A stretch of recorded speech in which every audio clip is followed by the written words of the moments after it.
So I know when you composed music for the movie The Wolf, you actually, even though you only had 30 seconds, but Right. that led you to a lot more opportunity later Yes. in the movie business. So during your first trip to China, is there anything inspired you? Do you want to compose something with Chinese music elements?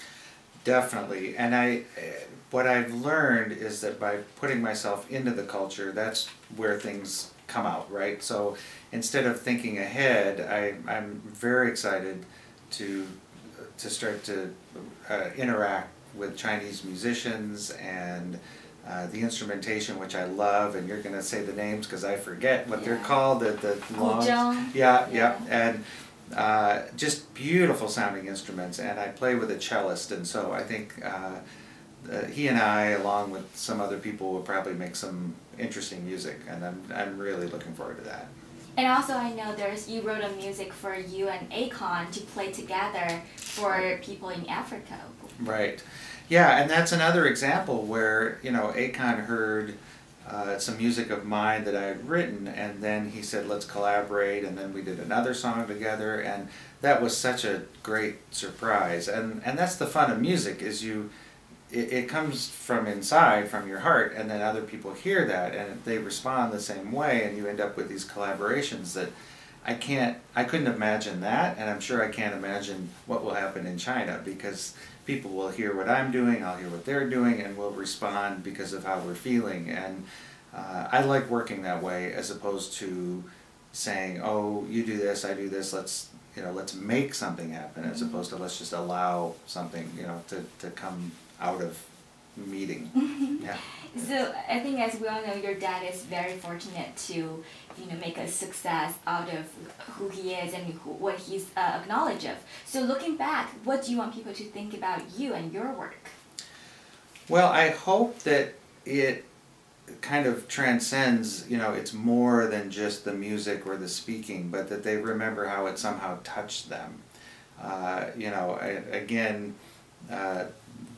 The famous philosophers and thinkers in China, Confucius or Lao Tzu, or these people have, in their simplicity, really have opened up consciousness around different ideas and thoughts. And while I would not aspire necessarily to go that far, but to bring a message that is simple and understood by many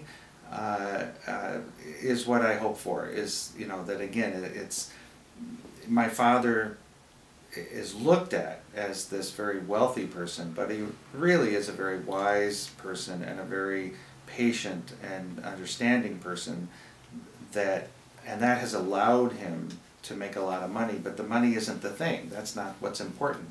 Mm-hmm. He's a very happy, fulfilled person because he loves his work. And so I hope that my message can somehow open up that idea that, again, it's not about the things you accumulate, but that what's inside and what makes you fulfilled.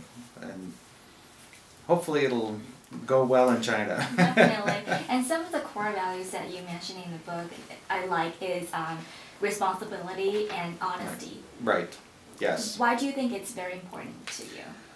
Well, I mean, if you're not honest, certainly with yourself and your feelings, something's going to always be off. You're never going to really be true to whatever you're trying to do. So it just is a fact, really, and so stressing honesty and then taking responsibility for your actions, not always blaming others or thinking, oh, this is the reason this didn't work, but realizing that it's up to you. And I think those things all kind of add up to authenticity, being authentic, being real, and being real about what you can do, what you should do, what maybe you shouldn't do, the mistakes you've made, being open and honest with yourself, because then everything else is a lot easier. I know that for sure. Mm-hmm. So when you were struggling, to write for little TV segments or write for commercials, did you know that you were going to make it? Because you didn't want to use your family name to tell people. Right. Well, and luckily in music, of course, no one knew who I was or anything like that. So it was really all about the music, and so that was good. So if my music was good, I'd get hired again.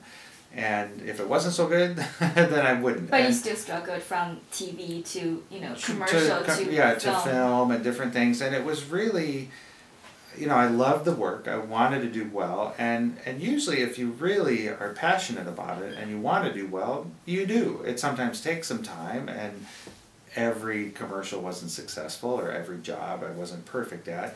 But if somebody says, that's not right, do it again, then you go back and you do it again. And it's so wonderful to be challenged and to be constantly learning if you're actually enjoying the work you're doing. Then it's not really work. Even if it's a challenge and you're not doing so well, it's still something you want to get better at. And so it's, it's very different. Mm-hmm. But you didn't want to use your family name to get ahead. No, and I really couldn't with music because there's a famous musician in America called Jimmy Buffett, and so people thought I was related to Jimmy Buffett, not Warren Buffett, and that didn't really matter either because I was doing commercials and he was a different kind of a singer, and so but no, the last name would make no difference in music because if people didn't like the music, it didn't matter what my last name was. If I was trying to be in finance somehow, in a banker or something, then somebody might hire me just to say that they had this person with this last name in their office or something. Then it might matter. But with music, it didn't matter. Do you think if you want to get into finance, and do you think your dad will give you a job at Hathaway? He may have when I was younger. He may have, because he may have been, if I was excited about it. I mean, if I was really into it, I think he would have, because he would have seen that I was passionate and it was what I wanted to do.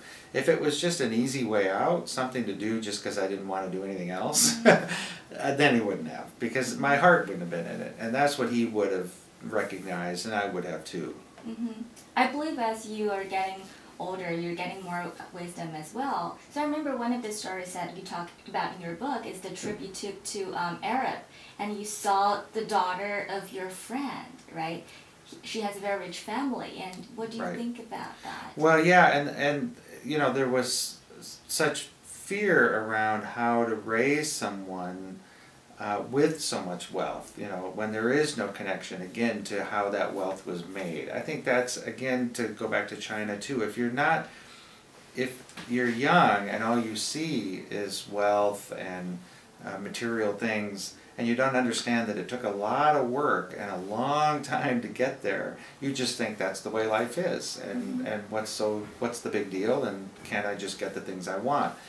It's a very different mind than if you've actually worked very hard to accumulate these things. And at the same time, if the parents work hard and all they care about is the accumulation, that's not so good either, because the children don't know any better. So it's a very, very tricky and delicate balance to accumulate wealth, and then how to balance that with a true life that's that's meaningful from the inside. So when you were in China, did you see any of the examples of the second generation, who grew up in rich family? Not really. I was only there for a relatively short time, just 4 or 5 days. I saw a lot of things, I met a lot of people, but I didn't, I was just kind of scratching the surface to learn more. And but what I was surprised at is how many Western stores there were, and how, the brands, and how much that had moved in to the culture, and it was a little scary. Yeah, Miranda Gates, just the other day I saw one of the speeches that she gave at TED. She was saying Coca-Cola is everywhere in India. People in this little cart just carry it around. Right.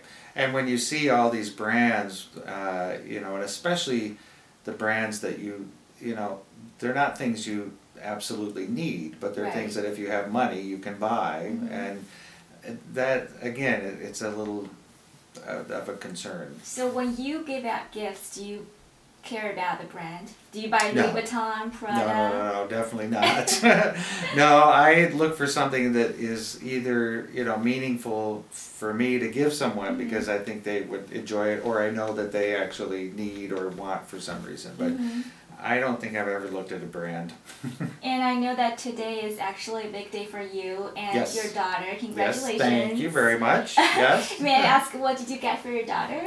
It's funny, I got her the wedding. Oh, okay. I pay for the wedding, which hopefully means that I give her a day that she'll never forget. I mean, that's the truth of it, is that for me, the greatest gift really is a memory, you know, because a thing will eventually wear out or something, but if I can give her something that she'll remember for the rest of her life, then that's a much more valuable gift than I could think of anything else. Definitely. I think she'll remember this day. Yes. Now I want to have a big wedding too. Yeah. I plan to have a small one. Well, even a small one can be tremendous. Yeah, you know, big or small, it's truly, if it's the thing that you dream of, you know, and I know for her, she's getting a wedding that she really dreamt of, and it really isn't so much about the size of it as much as who's there. And, you know, certain things, you know, where the reception is and certain things like that are meaningful, but it's because they hold memories for her. It's so sweet of you. Yeah, thank you. And I know you're going to bring your book to China, and the Chinese version is coming out pretty soon. Yep. And I hope everyone gets to read Peter's book. It really has very tremendous message and information in it. You're going to learn a lot. Great. Thank you. And also, hopefully, you're gonna bring your conversation and music tour to China. Yes, I'm really looking forward to that. I'm hoping that in 2011 I'm in China at least a few times to bring the show and the talk and all of that. Yeah. And if you want to ask Peter any specific questions, you can email us at info@myforeignlife.com. Thank you for watching today's show, and thank you so much, Peter, for being here. Thank you. Thanks for having me. Okay. Bye. We'll see you next time.